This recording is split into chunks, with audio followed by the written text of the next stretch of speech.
अस्सलाम वालेकुम वीवर्स। तो कैसे हैं आप सब? उम्मीद करती हूँ आप सब ठीक होंगे। तो जी जनाब, आज हम बना रहे हैं बट की रेसिपी आपके साथ हम शेयर कर रहे हैं। तो यहाँ पे हमने ले लिया है यानी कि 1 कप हमने लिया है ऑयल। 1 कप ऑयल डाल के हमने यहाँ पे लिए है हाफ़ kg प्याज। हाफ़ kg प्याज को हमने बारीक काट लिया है और इसको हमने यहाँ पे फ्राई करना है। तो लाइट ब्राउन होने तक हमने इसको पकाना है।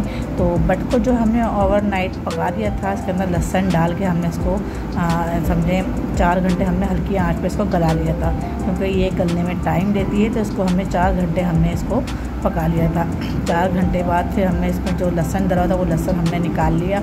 अब इस लहसुन को हम जो है इसमें से निकालेंगे, इसका पल्प निकाल लेंगे और पल्प्स का यूज़ करेंगे। यहाँ पे देखें प्याज हमारी जो है इतनी ही हमने चाहिए, इसको लाइट ब्राउन, बस इतना हमें इससे ज़्यादा नहीं करनी। अब यहाँ पे हम शामिल कर देंगे बट जो हमने यखनी में से निकाल ली है, और यहाँ पे यखनी उसकी हमने अलग रख दी है। उसको हमें शोरबा करना हो तो हम शोरबा कर लेंगे। तो यहाँ पे हमने बट डाल के हमने इसको अच्छी तरह 1 से 2 मिनट हमने इसको प्याज के अंदर ही भूनना है, ताकि इसमें जो बची कुची जो स्मेल है वो भी ख़त्म हो जाए। और बहुत ही मज़ेदार, बहुत ही टेस्टी ये बट बनती है। तो ये बहुत आसान तरीके से मैं आपको बनाना सिखा रही हूँ। और यहाँ पे जो लहसुन का हमने पल्प निकाला है वो हमने यहाँ शामिल कर दिया है। तो ये हमने इसमें शामिल करके इसको भी अच्छी तरह मिक्स कर लेंगे। 1 मिनट तक हम इसको पकाएंगे लहसुन का पल्प डाल के। तो यहाँ पे जी अच्छी तरह हमने इसको शामिल कर लिया, पका लिया है और 1 मिनट तक इसको हमने अच्छी तरह कुक कर लिया है। और बट का भी कलर आप देख सकते हैं चेंज हो चुका है। अब हम यहाँ पे ऐड करेंगे नमक हम जो है यहाँ पे कम लेंगे, ज़्यादा नहीं लेंगे। आप अपने टेस्ट के हिसाब से ले सकते हैं, क्योंकि नमक हमने जो है जब हमने बॉईल करी थी बट तब भी हमने नमक शामिल किया था। तो हम यहाँ पे 1 चमचा पिसा हुआ धनिया शामिल कर रहे हैं और 1 चमचा हम यहाँ रेड चिल्ली पाउडर शामिल कर रहे हैं। आप अपने टेस्ट के हिसाब से मिर्चें ले सकते हैं। और यहाँ पर हमने पूरा 1 चमचा लिया है, आधा चमचा करके लिया तो 1 चमचा हो गया। और हाफ़ टी स्पून हम यहाँ ले रहे हैं हल्दी पाउडर हमने शामिल कर दिया है। और हाफ़ टी स्पून हम यहाँ ले रहे हैं कुटी हुई लाल मिर्च। तो आप अपने टेस्ट के हिसाब से ये सब चीज़ें शामिल कर सकते हैं। मतलब नमक जो आपने लेना है, नमक और पिसी हुई मिर्च, ये 2 चीज़ें आप अपने टेस्ट के हिसाब से शामिल कर सकते हैं। तो यहाँ पे हमें अच्छी तरह मिक्स कर लेना है। इसको 1 से 2 मिनट तक हमने इसको भूनना है। भूनने के बाद फिर हम यहाँ पे शामिल करेंगे यखनी, यानी कि यखनी जो हमने रखी हुई बचा के, यानी कि जो इसकी थोड़े समझो 80% ये कुक हो चुकी है और 10% ये बाकी है। 10% जो इसमें जो कसर बाकी है वो हम इसमें जो हमने यखनी अलग से बचा के रखी है वो इसमें हम शामिल करके उसमें पकाएंगे। तो यहाँ पे आप देख सकते हैं माशाल्लाह 1 से 2 मिनट हमने इसकी भुनाई कर ली है। अब हम यहाँ डालते हैं यखनी। तो यखनी हम डालेंगे प्याली के हिसाब से कि हमने कितनी यहाँ पे यखनी डालनी है। और यहाँ पे आप देख सकते हैं मैंने यहाँ 2 प्याली जो है अभी शामिल कर ली हैं, और उसके गलने के हिसाब से हमने यहाँ यखनी ऐड करनी है।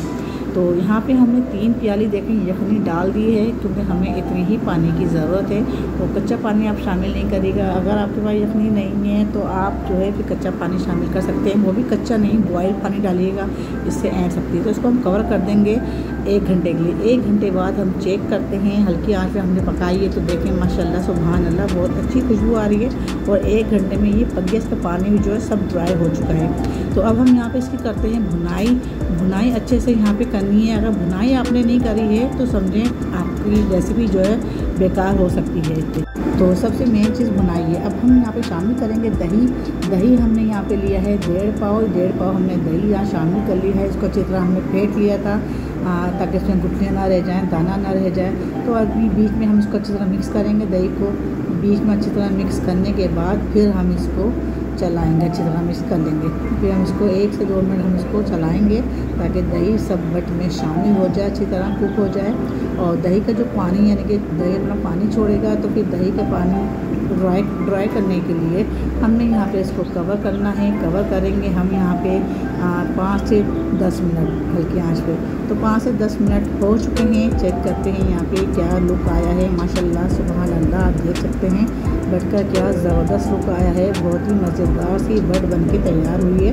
और अच्छी तरह हम इसको बुनाई करना है। बुनाई करते वक्त हमें यहाँ पे डालना है सूखी मेथी। तो यहाँ पे हमने कसूरी मेथी शामिल की है। तो कसूरी मेथी को हमने जो है धो लिया था, वॉश कर लिया था, क्योंकि अक्सर अमूमन होता क्या है मेथी के अंदर जो है थोड़ी सी रेत रह जाती है, जिससे आपका सालन ख़राब हो सकता है। तो अगर आपको इस चीज़ का डर हो तो आप उसको धो सकते हैं। इसमें मैंने यहाँ धो के शामिल किया है कसूरी मेथी को, और माशाल्लाह क्या खुशबू आई है, आप महसूस कर सकते हैं। और यहाँ पे हमने यहाँ पे 2 से 3 मिनट की अच्छी तरह भुनाई करनी है, और अच्छी तरह भुनाई करने के बाद फिर हम आपको दिखाएंगे। तो यहाँ पे हम आपको चेक कराते चलें कि देखें बट कितनी अच्छी तरह गल चुकी है, कितनी सॉफ्ट हो चुकी है, और बआसानी टूट भी रही है। ये देखें वो अच्छी तरह गल चुकी है बट। तो इसलिए आप जो ना हम इसको 3 से 4 मिनट यानी कि 5 मिनट तक हम इसकी भुनाई करेंगे अच्छे से, क्योंकि मेन चीज़ है भुनाई अगर आपने अच्छी की तो आपका सालन बहुत अच्छा बनेगा। तो यहाँ पे हमने भुनाई कर ली है, अब हम इसको कवर करते हैं। अब हम करते हैं इसको डिश आउट। तो देख सकते हैं व्यूअर्स कितनी ज़बरदस्त सी बट बन के तैयार हुई है, भुनी भुनी बट। अगर आपको लगे कि आप भुनी भुनी आप थोड़े शोरबा रखना चाहते हैं, तो आपके लिए यखनी थोड़ी सी बची हुई हो ना, तो वो यखनी का पानी आप शामिल कर सकते हैं, और उसको आप अपने हिसाब से शोरबा रख सकते हैं। तो यहाँ पे आप अगर इस तरह खाएंगे तो बहुत ही मज़ा आएगा आपको खाने में। तंदूर की रोटी के साथ आप इसको सर्व करें, खाएँ। और अगर आपने चैनल को सब्सक्राइब नहीं किया तो सब्सक्राइब कर लें, लाइक नहीं किया तो लाइक कर लें, और बेल आइकन के बटन को क्लिक कर लें। अगर आप मेरे चैनल पर नए हैं तो सबसे पहले सब्सक्राइब कर लें, लाइक कर लें, और रेसिपी को शेयर कर दें। तो फिर मिलते हैं अगली रेसिपी के साथ, तब तक हिना को इजाज़त दें। अल्लाह हाफिज़।